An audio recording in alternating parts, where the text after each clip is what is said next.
I will be brief as I know that you're all coming out tonight on a school night in these frigid temperatures, but I wanted to welcome you all. Assalamu alaikum wa rahmatullahi wa barakatuh. Greetings of peace and blessings to you all. Thank you for joining us on this night, and a warm, warm welcome to all of our guests. We pray that this is a beneficial night for everyone.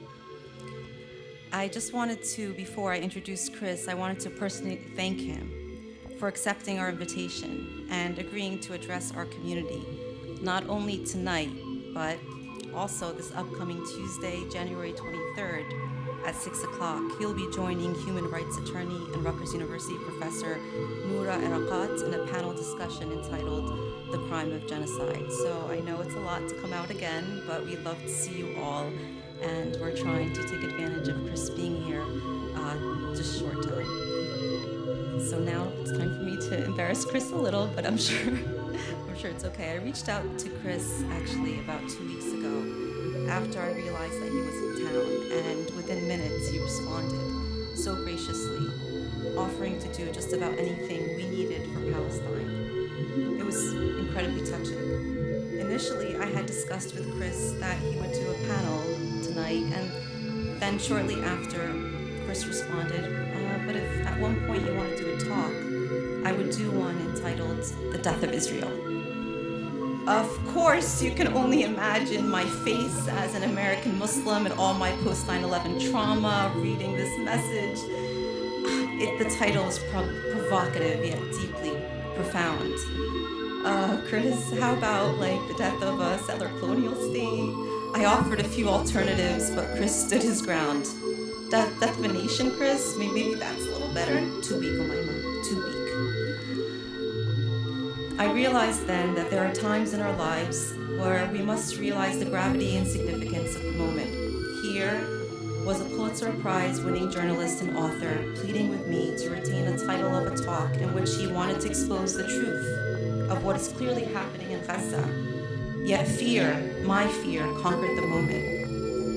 And had we not went through with honoring this very basic request, then we would have allowed the very thing that this regime is desperately trying to accomplish: the silencing of truth. Last Friday, I was watching Al Jazeera, and after the US and the UK and a few other puppets cowardly dropped 60 bombs on the fearless people of Yemen in retaliation for their courageous acts of resistance and seizing Israeli-linked commercial ships in their own Bab el-Mandeb Straits, an estimated 5 million courageous Yemenis took to the streets after Jummah, our Friday prayers, and chanted, Mani Bali, Mani Bali, Mani Bali. I don't care, I don't care, I don't care. وجعلوها حرب كبرى عالمية. حن قلبي للجرامل والأولي. والله أن العيش ذا المحرم عليّ. The poem goes on to describe the people's defiance in the face of tyranny, calling for their courage under the immense oppression. As I watched this footage, as I'm sure many of you saw last Friday, it shook me to my core. This is precisely what Chris was trying to tell me. I don't care, Umayma, Manibadi. I don't care if this may be seen as politically incorrect or that it may make some uncomfortable or maybe seem too threatening in any way. Chris, as you all know by seeing the numbers in our crowd tonight, which I'm sure have exceeded 400 since I counted the chairs last night, I am sure you all know that Chris has always been a man whose morality and humanity prevailed the moment. And I must say, I am so very grateful, Chris, for that valuable lesson that you showed me that night. You see, resistance comes in various forms. It can be through our endless rallies, our persistent boycotts, our defiant social media platforms. But perhaps the most powerful, as I am sure we will all witness tonight, it can be in the form of our words. I will now introduce Chris. For many of you that are, I'm sure, are Chris Hedges fans, I probably don't need to say much, but Chris Hedges is the Pulitzer Prize winning former Middle East bureau chief for the New York Times. He spent 7 years covering the Middle East, including Gaza and the occupied West Bank. He had previously spent 5 years covering the conflicts in El Salvador and Nicaragua. Hedges served as the Balkan bureau chief for the New York Times during the wars in Bosnia and Kosovo. He left the New York Times after the editors at the paper demanded he cease his public denunciations of the invasion of Iraq. He is the author of 14 books, which I'm sure many of you have, including several New York Times bestsellers. He has taught at Columbia University, New York University, Princeton University, and the University of Toronto. He also taught in the college degree program offered by our very own Rutgers University in the New Jersey prison system for a decade. Without further ado, it is my extreme honor to welcome Chris Hedges.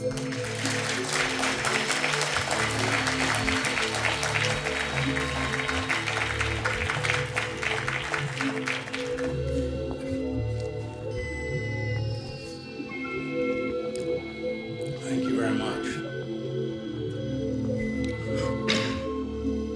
I know there are people in this room who have family and friends in Gaza, as I do.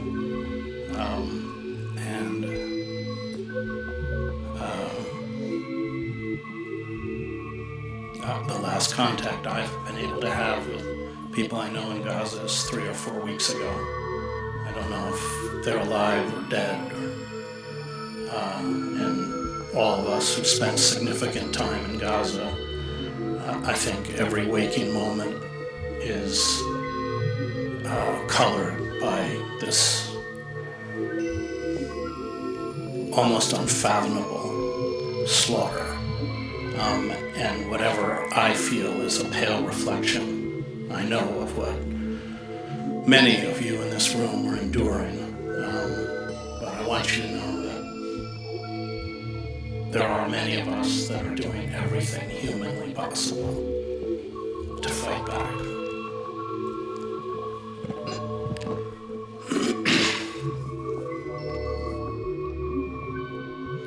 Israel's Lebensraum master plan for Gaza, borrowed from the Nazis' depopulation of Jewish ghettos, is clear.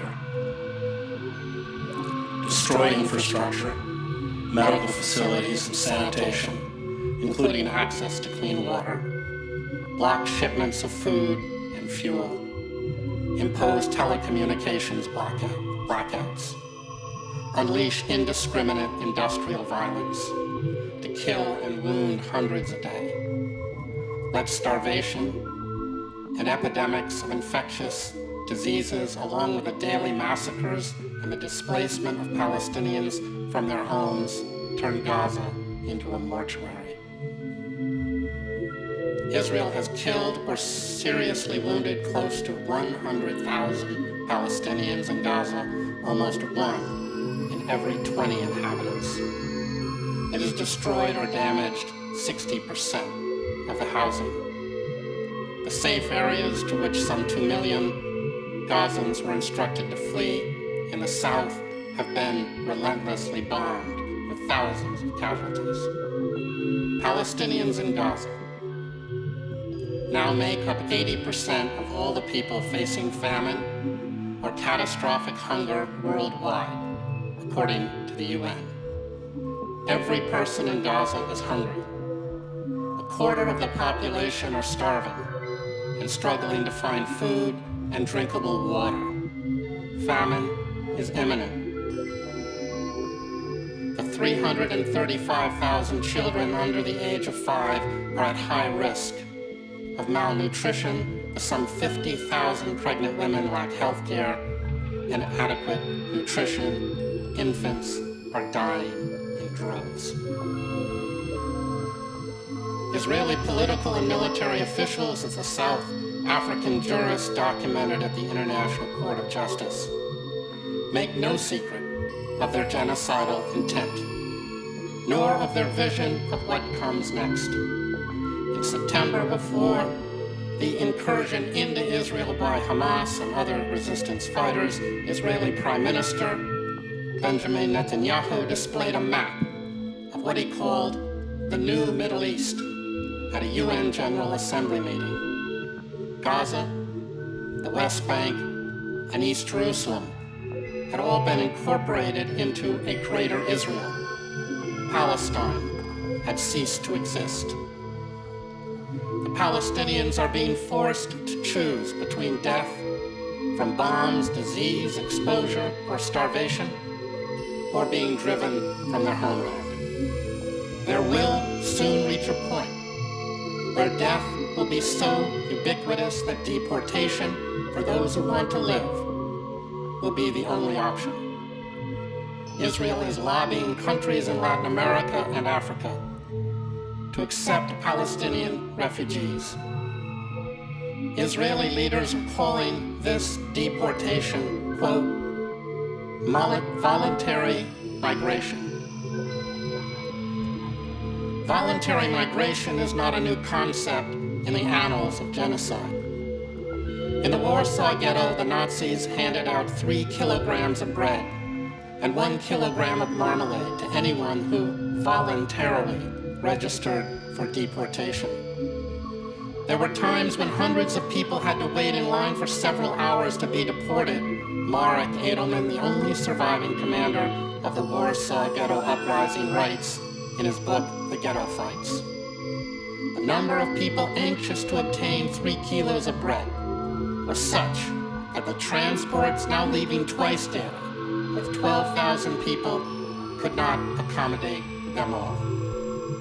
And Edelman, by the way, repeatedly condemned the Zionist state of Israel, calling it unviable, and supported Palestinian resistance, including armed resistance. The Nazis shipped their victims to death camps. The Israelis will ship their victims to squalid refugee camps in countries outside of Israel. This is the plan. No one, especially the Biden administration, intends to stop it. The most disturbing lesson I learned while covering armed conflicts for 2 decades is that we all have the capacity, with little prodding, to become willing executioners. The line between the victim and the victimizer is razor thin.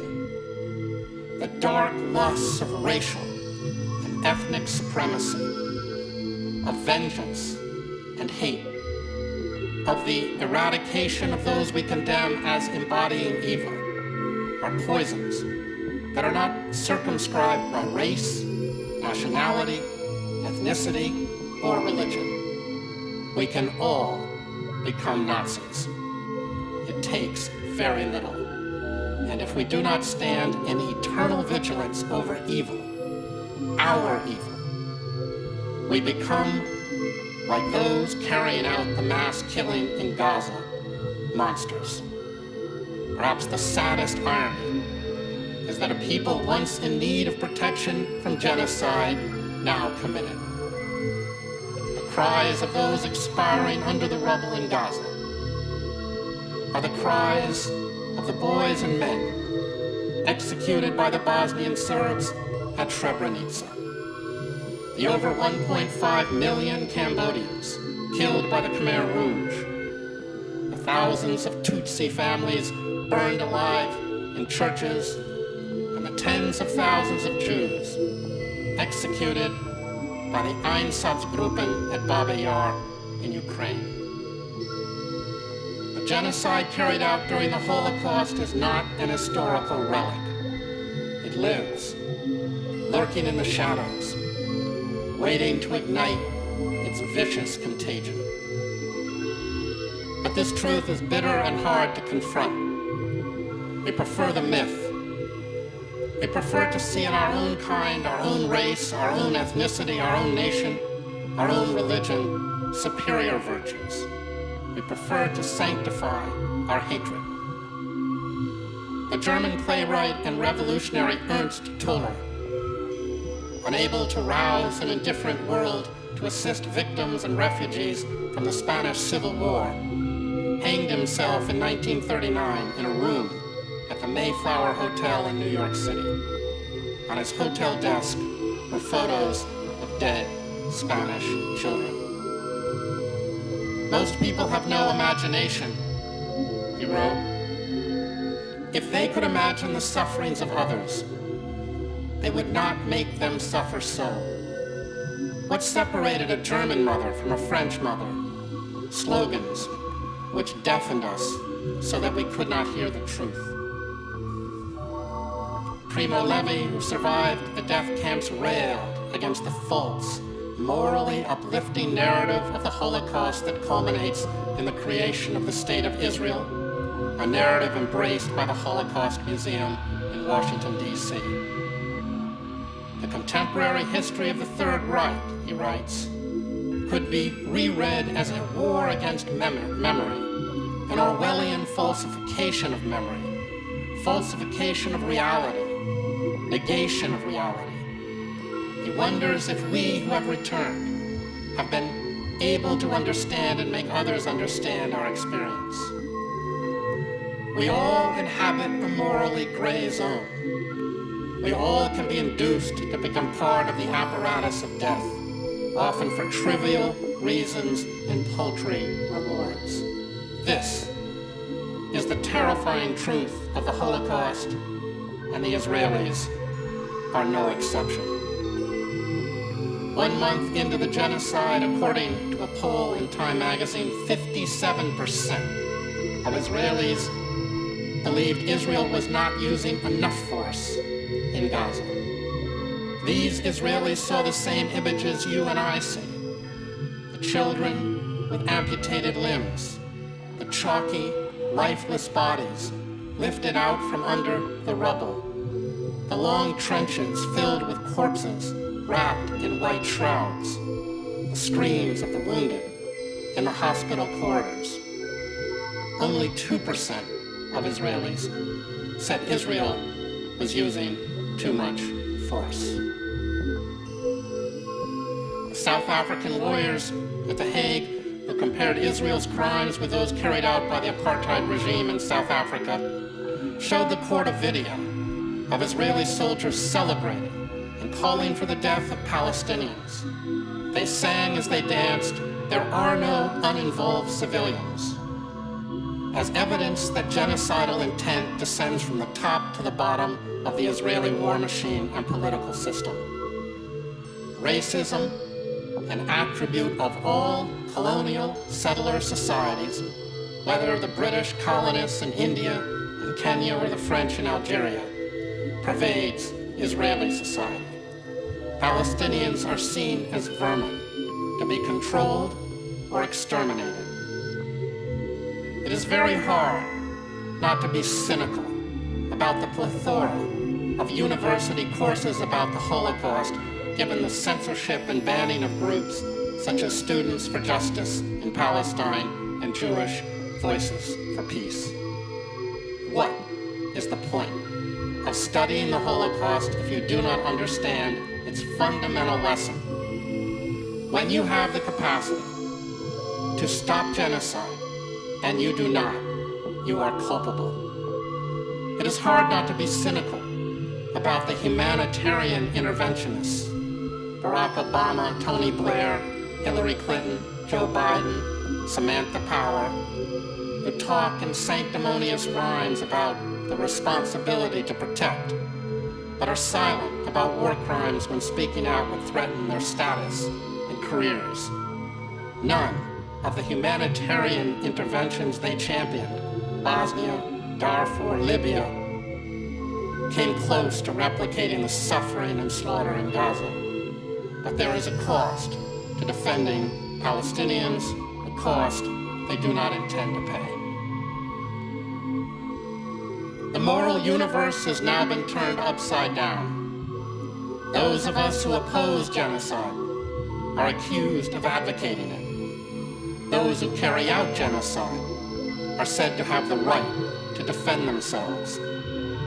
Vetoing ceasefires and providing £2,000 bombs to Israel that throw out metal fragments for thousands of feet in densely packed refugee camps is the road to peace.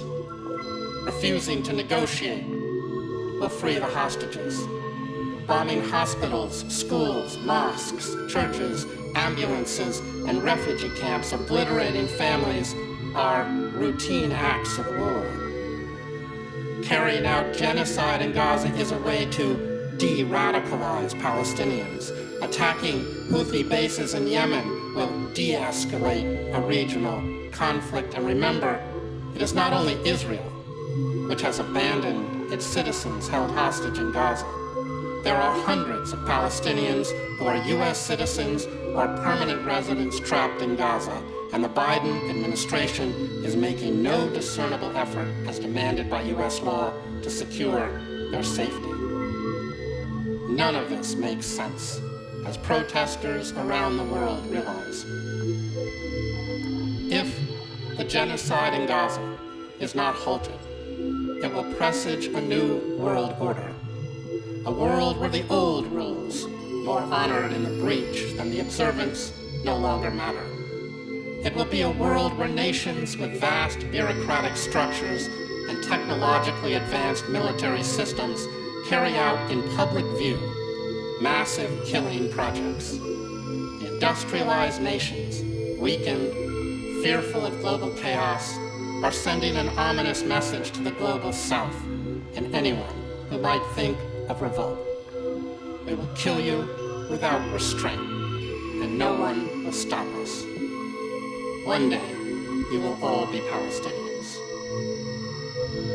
I fear that we live in a world in which war and racism are ubiquitous, in which the powers of government mobilization and legitimization are powerful and increasing, in which a sense of personal responsibility is increasingly attenuated by specialization and bureaucratization, in which the peer group exerts tremendous pressure on behavior and sets moral norms. Christopher Browning writes in Ordinary Men about a German reserve police battalion in World War II that was ultimately responsible for the murder of 83,000 Jews. In such a world, I fear, modern governments that wish to commit mass murder will seldom fail in their efforts for being unable to induce ordinary men to become their willing executioners. Evil is protean, it mutates, it finds new forms and expressions, it changes its face, but it's not its essence. Germany orchestrated the murder of 6 million Jews, as well as over 6 million gypsies, Poles, homosexuals, communists, Jehovah's Witnesses, Freemason, artists, journalists, Soviet prisoners of war, people with physical and intellectual disabilities, and political opponents. It immediately set out after the war to expiate itself for its crimes. It deftly transferred its racism and demonization to Muslims, with racial supremacy remaining firmly rooted in the German psyche. At the same time, Germany and the US rehabilitated thousands of former Nazis, especially from the intelligence services and the scientific community, and did little to prosecute those who directed Nazi war crimes. Germany today is Israel's second largest arms supplier, following the US. The supposed campaign in the US and Germany against anti-Semitism, interpreted as any statement that is critical of the state of Israel or denounces the genocide, is the latest subterfuge to champion white power. That is why Germany and the US, which have effectively criminalized support for Palestinians, and the most retrograde white supremacists, including philo-Semites such as John Hagee or Marjorie Taylor Greene, fervently back Israel. The Israeli historian Ilan Pappé writes that Germany's unequivocal support for Israel is a form of blackmail.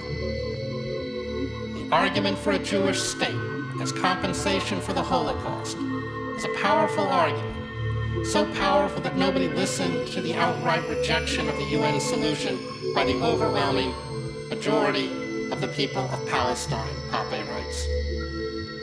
What comes out clearly is a European wish to atone. The basic and natural rights of the Palestinians should be sidelined, dwarfed and forgotten altogether for the sake of the forgiveness that Europe was seeking from the newly formed Jewish state. It was much easier to rectify the Nazi evil vis-a-vis a Zionist movement than facing the Jews of the world in general. It was less complex, and more importantly, it did not involve facing the victims of the Holocaust themselves, but rather a state that claimed to represent them. The price for this more convenient atonement was robbing the Palestinians of every basic and natural right they had, and allowing the Zionist movement to ethnically cleanse them without fear of any rebuke or condemnation. I knew Dr. Abdul Aziz al-Rantisi, the co-founder of Hamas, along with Sheikh Yassin. Al-Rantisi's family were expelled to the Gaza Strip by Zionist militias from historic Palestine during the 1948 Arab-Israeli War. He did not fit the demonized image of a Hamas leader. He was a soft-spoken, articulate, and highly educated pediatrician who had graduated first in his class at Egypt's Alexandria University. As a 9-year-old boy, he had witnessed in Khan Yunis the executions of 275 Palestinian men and boys, including his uncle, when Israel briefly occupied the Gaza Strip in 1956, the subject of Joe Sacco's magisterial book, Footnotes in Gaza. Scores of Palestinians were also executed by Israeli soldiers in the neighboring town of Rafah, where today hundreds of thousands of Palestinians have been forced to flee now that Khan Yunis is under attack. I still remember the wailing and the tears of my father over his brother, Rantisi told me. I couldn't sleep for many months after that. It left a wound in my heart that can never heal. I'm telling you a story and I'm almost crying. This sort of action can never be forgotten. They planted hatred in our hearts. He knew he could never trust the Israelis.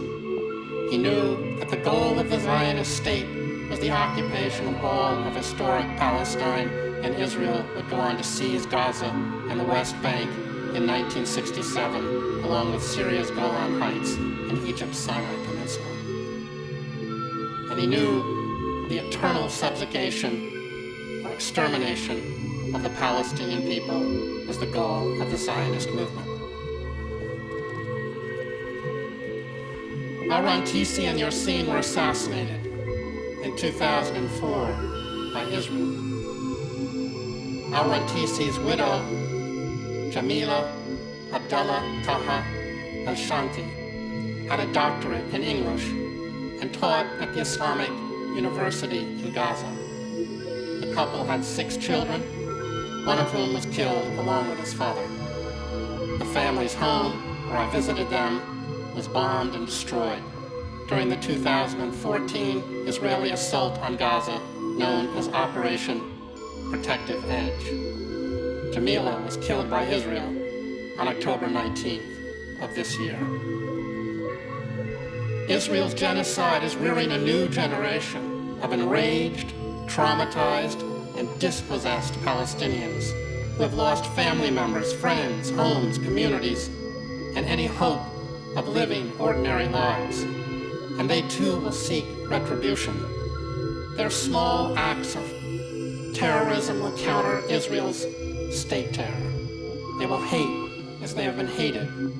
And this lust for vengeance is universal. After World War II, a clandestine unit of Jews who served in the Jewish Brigade of the British Army hunted down former Nazis and assassinated them. To understand is not to condone, but we must understand if this cycle of violence is to be stopped. I and the public know what all school children learned, W.H. Auden wrote, "Those to whom evil is done do evil in return."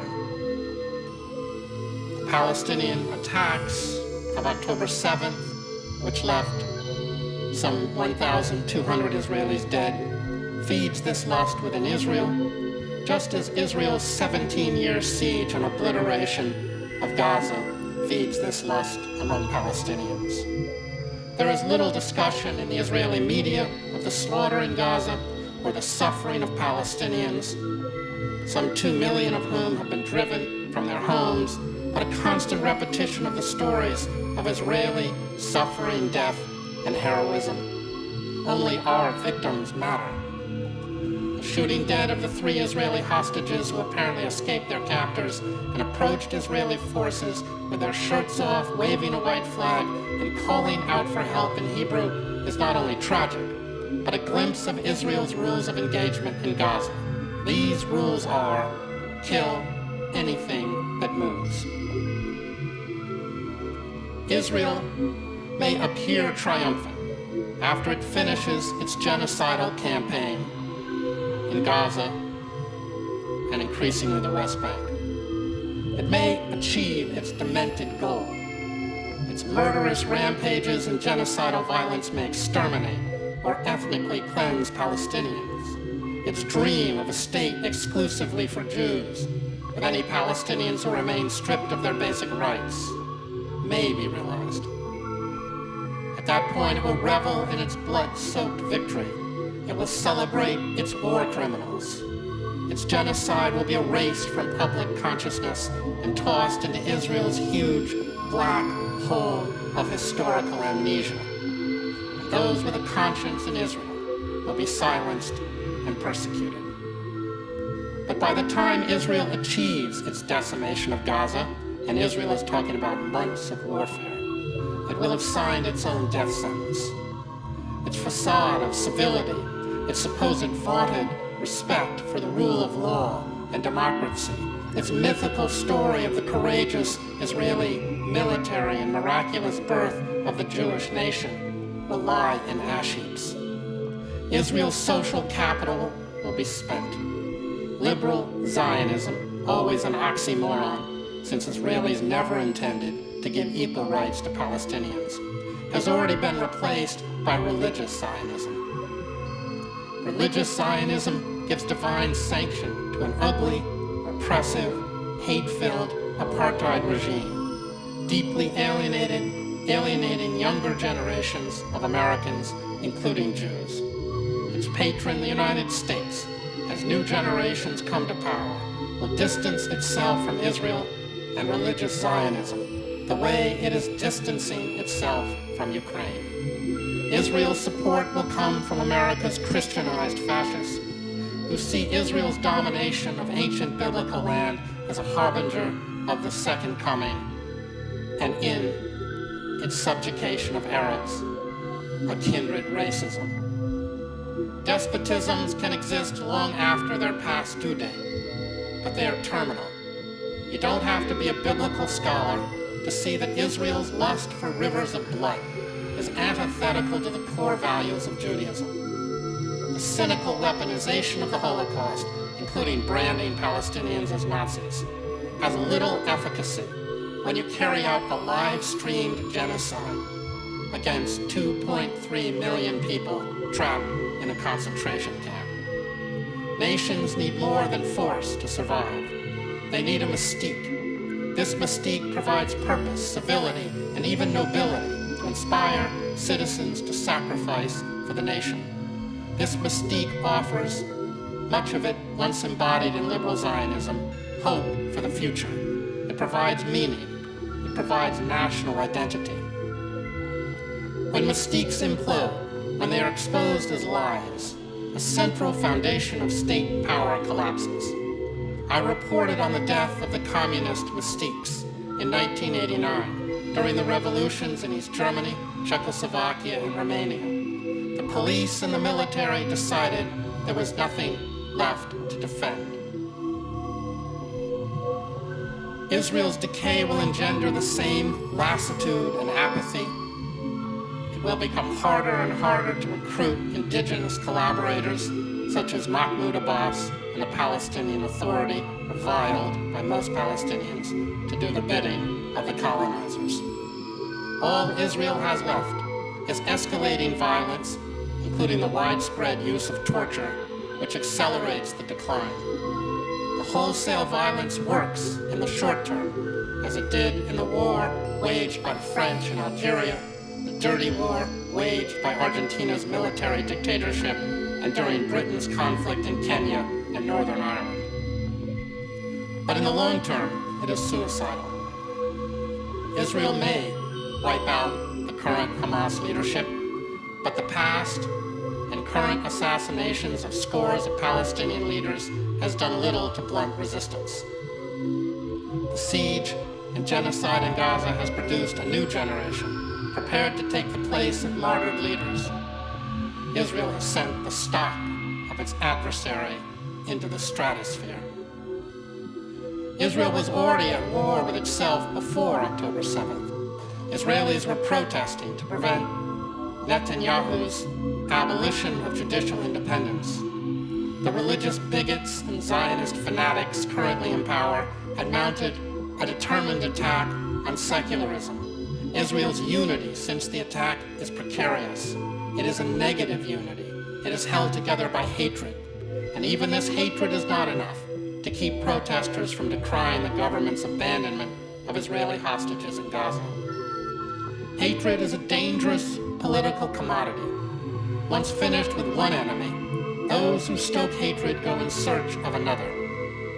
The Palestinian, quote-unquote, human animals, when eradicated or subdued, will be replaced by disloyal Palestinians with Israeli citizenship already targeted by a series of discriminatory laws, along with Jewish apostates and traitors. The demonized group can never be redeemed or cured. A politics of hatred creates a permanent instability that is exploited by those seeking the destruction of civil society. The Israeli scholar Yeshayahu Leibowitz, who Isaiah Berlin called the conscience of Israel, warned that, quote, if Israel did not separate church and state, it would give rise to a corrupt rabbinate that would warp Judaism into a fascistic cult. Religious nationalism is to religion what National Socialism was to socialism, warned Leibowitz, who died in 1994. He understood that the blind veneration of the military, especially after the 1967 war, was dangerous and will lead to the ultimate destruction of democracy. Our situation will deteriorate to that of a second Vietnam, where war and constant escalation without prospect of ultimate resolution, he wrote. He foresaw that the Arabs would be the working people and the Jews the administrators, inspectors, officials, and police, mainly secret police.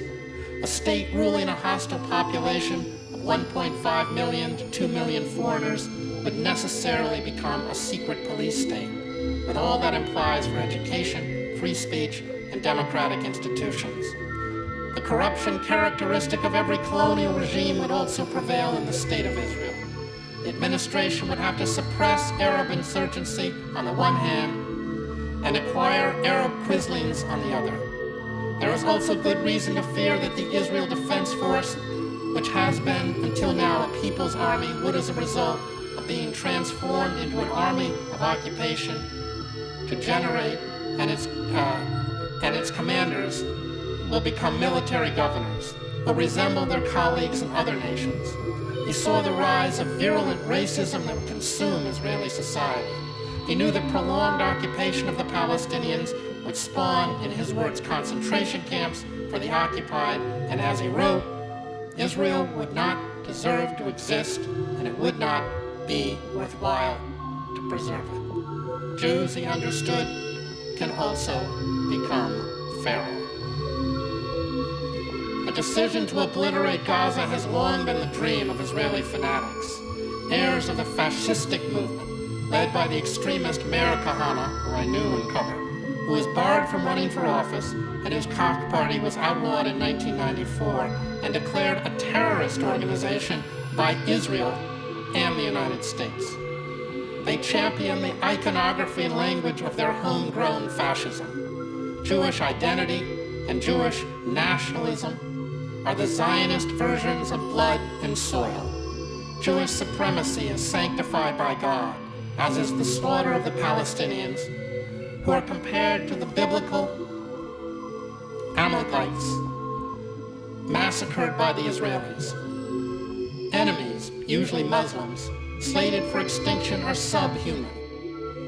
Violence and the threat of violence are the only forms of communication those outside the magic circle of Jewish nationalism understand. Millions of Muslims and Christians, including those with Israeli citizenship, are to be purged.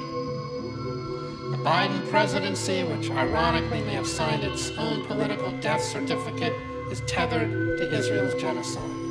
It tries to distance itself rhetorically, but at the same time it funnels the billions of dollars of weapons demanded by Israel, including $14.3 billion in supplemental military aid to augment the $3.8 billion in annual aid to, quote-unquote, finish the job.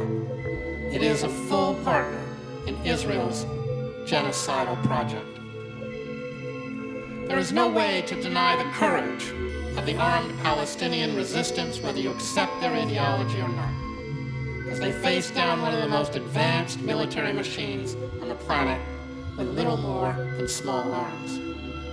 But there are also other forms of resistance that to me are as important. Writers, poets, journalists, and photographers, many of whom have been targeted and killed by Israel, affirm the belief that one day, a day the writers, journalists, and photographers may never see, the words and images will provoke empathy, understanding, outrage, and provide wisdom.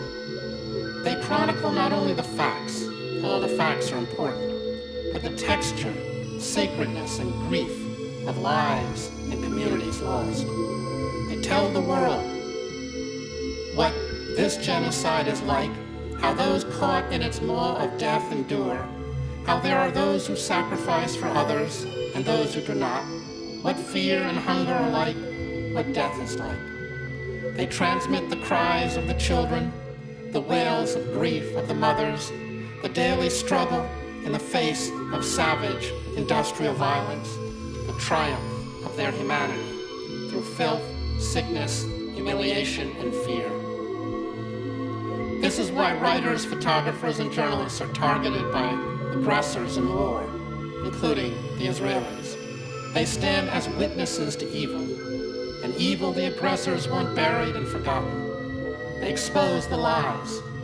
They condemn, even from the grave, their killers.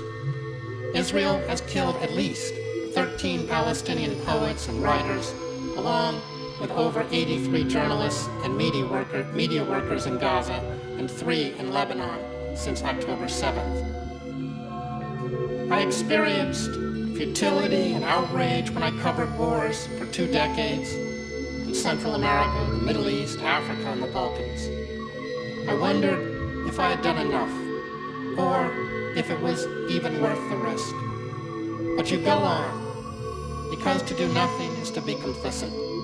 You report because you care. You make it hard for the killers to deny their crimes. And this brings me to the Palestinian novelist and playwright, Atif Abu Saif. He and his 15-year-old son, Yasser, who live in the occupied West Bank, were visiting family in Gaza, where he was born, when Israel began its scorched earth campaign. Atif is no stranger to the violence of the Israeli occupiers. He was 2 months old during the 1973 war and writes, "I've been living through wars ever since. Just as life is a pause between 2 deaths, Palestine as a place and as an idea is a timeout in the middle of many wars." During Operation Cast-led the 2008-2009 Israeli assault on Gaza, Atif sheltered in the corridor of his Gaza family home for 22 nights with his wife, Hannah, and 2 children, while Israel bombed and shelled. His book, The Drone Eats With Me, Diaries from a City Under Fire, is an account of Operation Protective Edge, the 2014 Israeli assault on Gaza that killed 1,523 Palestinian civilians, including 519 children. Memories of war can be strangely positive, because to have them at all means you must have survived, he notes sardonically. He did what writers do, including the professor and poet Rifat Al-Arir, who was killed, along with Rifat's brother, sister, and her 4 children in an airstrike on his sister's apartment in Gaza on December 7th. Atif once again, finding himself living amid the explosions and carnage from Israeli shells and bombs, doggedly publishes his observations and reflections. His accounts are often difficult to transmit because of Israel's blockage of internet and phone service. On the first day of the Israeli bombardment, a friend, a young poet and musician, Omar Abu Shawish, is killed, apparently in an Israeli naval bombardment, though later reports would say he was killed in an airstrike as he was walking to work.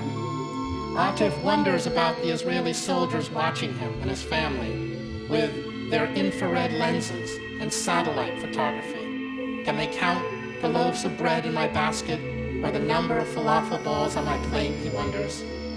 He watches the crowds of dazed and confused families, their homes in rubble, carrying mattresses, bags of clothes, food, and drink.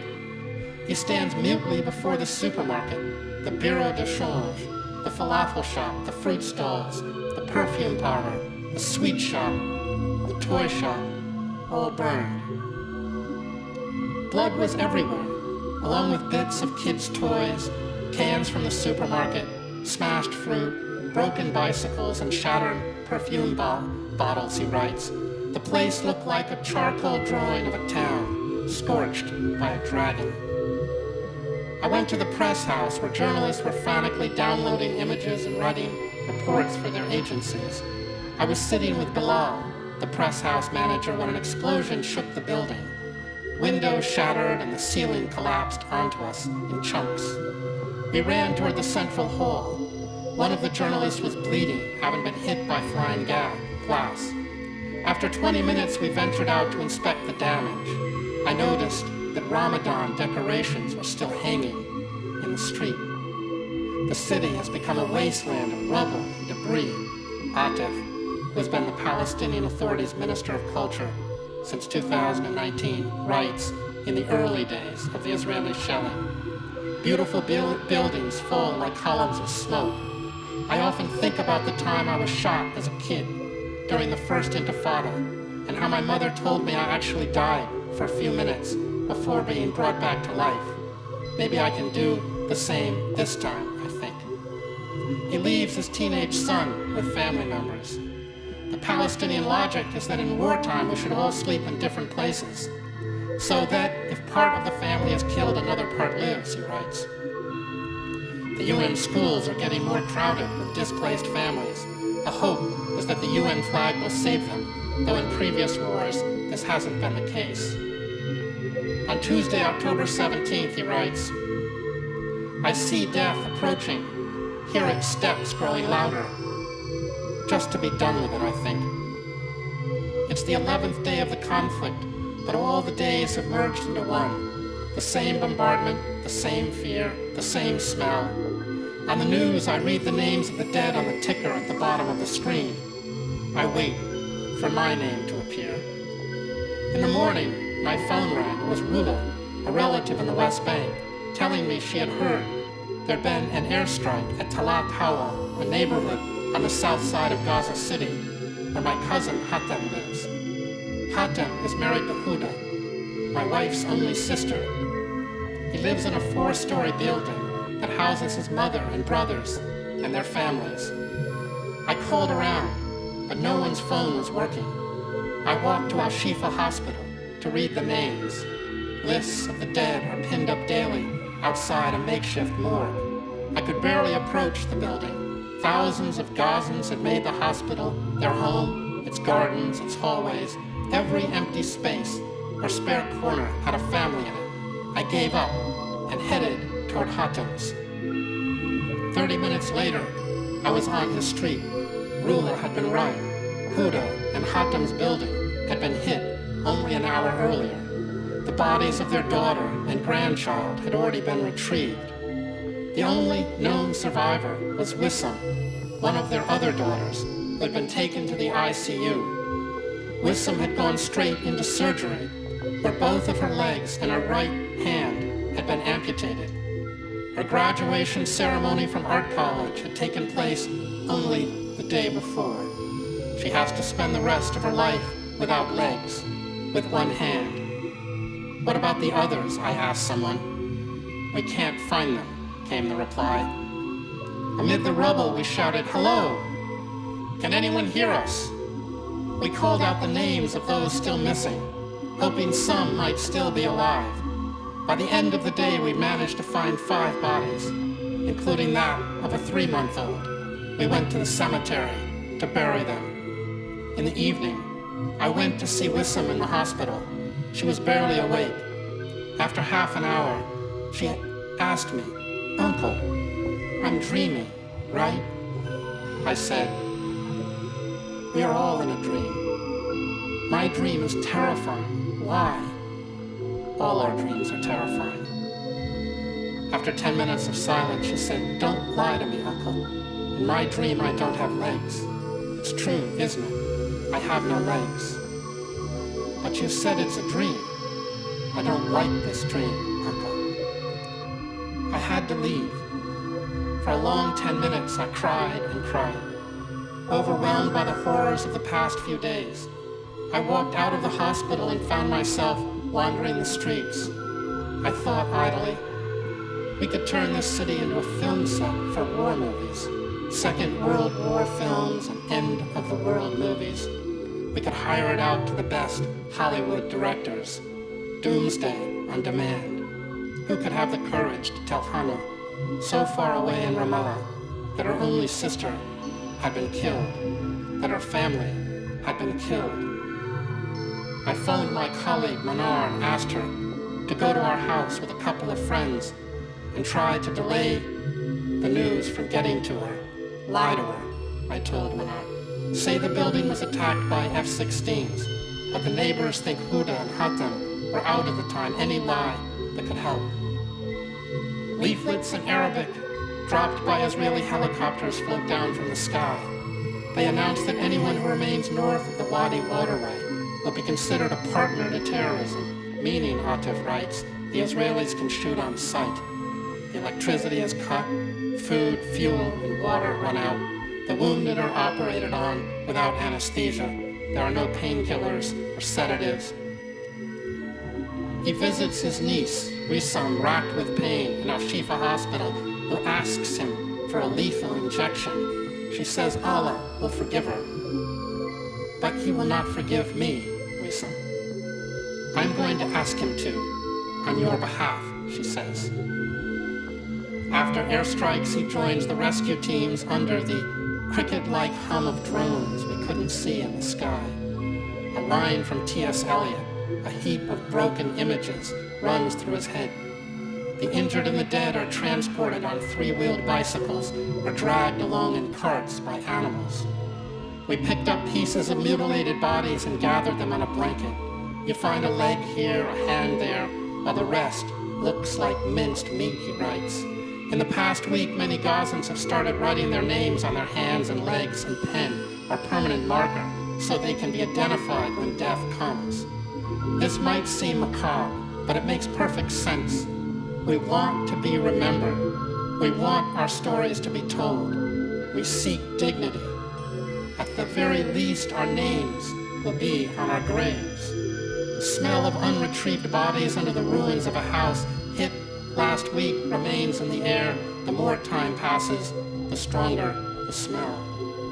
The scenes around him become surreal. On November 19th, day 44 of the assault, he writes, a man rides a horse toward me with the body of a dead teenager slung over the saddle in front. It seems it's his son, perhaps. It looks like a scene from a historical movie, only the horse is weak and barely able to move. He is back from no battle, He is no knight. His eyes are full of tears as he holds the little riding crop in one hand and the bridle in the other. I have an impulse to photograph him, but then feel suddenly sick at the idea. He salutes no one. He barely looks up. He is too consumed with his own loss. Most people are using the camp's old cemetery. It's the safest. And although it is technically long since full, they have started digging shallower graves and burying the dead on top of the old, keeping families together, of course. On November 21st, after constant tank shelling, he decides to flee the Jabalia neighborhood in the north of Gaza for the south with his son and mother-in-law, who is in a wheelchair. They must pass through Israeli checkpoints, where soldiers randomly select men and boys from the line for detention. Scores of bodies are strewn along both sides of the road, he writes, rotting, it seems, into the ground. The smell is horrendous. A hand reaches out toward us from the window of a burned-out car, as if asking for something, from me specifically. I see what looks like two headless bodies in a car, limbs and precarious body parts just thrown away and left to fester. He tells his son Yasser, "Don't look. Just keep walking, son." In early December, his family home is destroyed in an airstrike. The house a writer grows up in is a well from which to draw material. In each of my novels, whenever I wanted to depict a typical house in the camp, I conjured ours. I'd move the furniture around a bit, change the name of the alley, but who was I kidding? It was always our house. All the houses in Jabalia are small. They're built randomly, haphazardly, and they're not made to last. These houses replace the tents that Palestinians, like my grandmother Aisha, lived in after the displacements of 1948. Those who built them always thought they'd soon be returning to the beautiful, spacious homes they left behind in the towns and villages of historic Palestine. That return never happened, despite our many rituals of hope, like safeguarding the key to the old family home. The future keeps betraying us, but the past is ours. Though I've lived in many cities around the world and visited many more, that tiny ramshackle abode was the only place I ever felt at home, he goes on. Friends and colleagues always asked, "Why don't you live in Europe or America? You have the opportunity." My students chimed in, "Why did you return to Gaza?" My answer was always the same. Because in Gaza, in an alleyway, in the Saftawi neighborhood of Jabalia, there stands a little house that cannot be found anywhere else in the world. If on doomsday, God were to ask me where I would like to be sent, I wouldn't hesitate in saying, home. Now, there is no home. Atif, as I write, is trapped in southern Gaza with his son. His niece was transferred to a hospital in Egypt, and Atif continues to write. We are called, as believers, Muslims, Christians, and Jews, to stand with the oppressed. We are called to defy malignant power. Atif, Rifat, and those like them speak to us at the risk of death. Remind us of this injunction. They speak, so we will not be silent. They speak, so we will take these words and images and hold them up to the principalities of the world, the media, politicians, diplomats, universities, the wealthy and privileged, the weapons manufacturers, the Pentagon, and the Israel lobby, and demand that this genocide cease. The Biden administration is playing a very cynical game. It insists it is trying to halt what, by its own admission, is Israel's indiscriminate bombing of Palestinians, while bypassing Congress to speed up the supply of weapons to Israel, including dumb bombs. It insists it wants the fighting in Gaza to end, while it vetoes ceasefire resolutions at the UN. It insists it upholds the rule of law. while it subverts the legal mechanism at the International Court of Justice that can halt the genocide. Cynicism pervades every word Biden, Blinken, Jake Sullivan, and Brett McGurk, the four horsemen of the apocalypse who support this genocide utter. This cynicism extends to us. Our revulsion for Donald Trump, the Biden White House believes, will impel us to keep Biden in office. On any other issue, this might be the case, but it cannot be the case with genocide. Genocide is not a political problem. It is a moral one. We cannot, no matter what the cost, support those who commit or are accomplices to genocide, even if it means we are forced to endure the dreaded return of Trump. Genocide is the crime of all crimes. It is the purest expression of evil. We must stand unequivocally with the Palestinians. We must demand justice. We must hold Biden accountable. If we do not, we join the long list of those who, for expediency or because of indifference, have sold out the Palestinians and sold out all of the oppressed. I read from the Hadith collection of Imam al-Bukhari. He writes, "The Prophet, peace be upon him, once said to us, 'Help your brother, the oppressor and the oppressed.' We asked, 'O Messenger of God, we understand how we can help one oppressed, but how should we help one who is oppressing?' 'By stopping him from oppressing others,' he replied. Evil has not changed down the millenniums, but neither has goodness."